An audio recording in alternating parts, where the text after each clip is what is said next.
तो हेलो सांग माने आ गोटे नुआ ब्लॉग रे आपण मानकु स्वागत जणाइस। आजिर ब्लॉग होची आम घरे कोण हैला एटा कोण गुळा होची चलंतु देखिबा। आज होची आम घरे ताଳ पिठा जो माने ताଳ पिठा खाइ नांती कमेंट करिस। देखि पारथबे एटा होची गुळा होची आ देखि पारथबे सामने एटा होची ताळ मांडू। आपण मान तो केबे देखि नथिबे जो माने ताଳ पिठा खाइचो से माने निश्चय कमेंट करंतु। आ देखंतु आगो को कोण कोण होउची देखि पारथबे एबे हमर नडिया उठा सरी गला एबे ताकू कुचु कुचु कुचु कुचु करी काटी दिया हबो। देखि पारथबे मो मां बसी कुचु कुचु होई काटुची।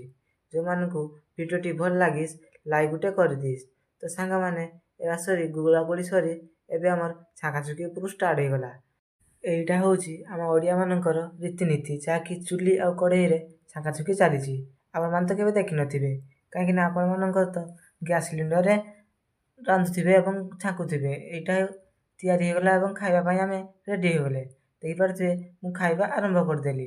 वीडियो जदि भल लागिस लाइक गुटे कर दिस। आ आम पिठाटा बहुत टेस्ट थिला। आपण माने जदि खाइबा को इच्छा अछंती आम घर को निहाती पळै आसी। वीडियोटा जदि भल लागिस लाइक गुटे कर दिस।